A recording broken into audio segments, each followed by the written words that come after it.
শূন্য টানে দিলাম পাড়ি অচিন পথে। অনেকদিন হয়েছে বাড়িতে যাওয়া হয় না, মাও বারবার ফোন দিয়ে বলতেছে বাড়িতে আসার জন্য।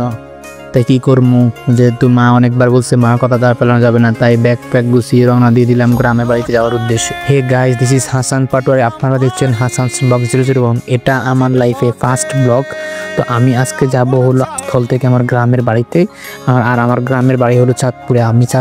আমি ঢাকা থেকে চাঁদপুরে যাওয়া পর্যন্ত পুরো জার্নিটা আমি আজকে আপনাদের সাথে শেয়ার করবো। আর আপনারা কে কোন গ্রাম থেকে দেখছেন সেটা কিন্তু অবশ্যই কমেন্ট করে জানাবেন, সাথে কিন্তু আপনি কোন জেলা থেকে দেখছেন সেটাও জানাবেন।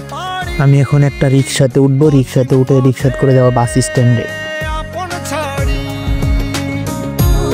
বাস স্ট্যান্ডে এসে টিকিট কাটলাম, তারা আমাকে বলতেছিল যে প্রায় 20 থেকে 25 মিনিট অপেক্ষা করার জন্য, কিন্তু আমার ভাগ্য ভালো, তার আগে বাস চলে আসছে। প্রায় আমাকে 5 মিনিটের মতন অপেক্ষা করতে হয়েছে।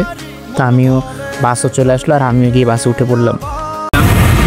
রাস্তা আজকে দেখেও মনে হইতেছে যে রাস্তা ফ্রেশই আছে, গাড়ি অনেক কম। আমি বাসে উঠতে ব্যাগপত্র রেখে ভিডিও করতে আমি প্রায় সাইনবোর্ড চলে আসছে ইকোনমিক্স। তো নর্মালি আমাদের থেকে ঢাকা থেকে আমাদের যে দোয়াবাংলা, দোয়াবাংলা যেতে সময় লাগে প্রায় হলো 2.5 ঘন্টা পক্ষে, রাস্তা খুবই পরিমাণ মাঝে একটা আমাদের ব্রেক পাবো, তাহলে বলা যায় প্রায় 3 ঘন্টার ভিতরে দোয়াবাংলা করতে পারে। স্বপ্ন যাবে বাড়ি চলতে চলতে জুমার নামাজের সময় হয়ে গিয়েছিল। আমাদের বাস ও গজারিয়াতে এসে একটা মসজিদের সামনে জুমার নামাজের জন্য ব্রেক দেয়।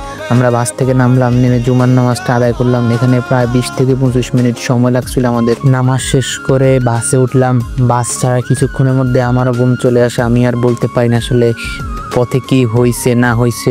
পরে আমার ঘুম ভাঙে যখন আমরা কুমিল্লা বিশ্ব রোডে আসি। যখন কুমিল্লা বিশ্ব রোডে এসে যে আমাদের বাস আটকে, তখন গিয়ে আমার ঘুম ভাঙে। কুমিল্লায় এসে একটু জ্যামে আটকে পড়েছিলাম, আর না হয় পুরো রাস্তায় কোনো জ্যাম ছিল না। কুমিল্লায় প্রায় মিনিট 10 মতন বিশ্ব রোড একটা জ্যামে আটকেছিলাম। 10 মিনিট পরে আবার বাস যাত্রা শুরু করে, জ্যাম শেষ হয়ে যায়।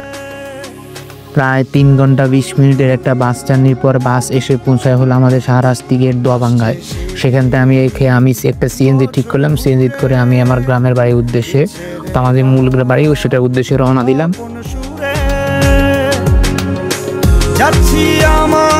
পথে কিছুক্ষণ পরে যে দেখি ঠাকুর বাজারে হাঁস মুরগি বাজার বসছে। ওই আজকে তো শুক্রবার, আমাদের ঠাকুর বাজারে প্রতি শুক্রবারে হাঁস মুরগি সহ বিভিন্ন নিত্য প্রয়োজনীয় জিনিসের একটা বাজার বসে।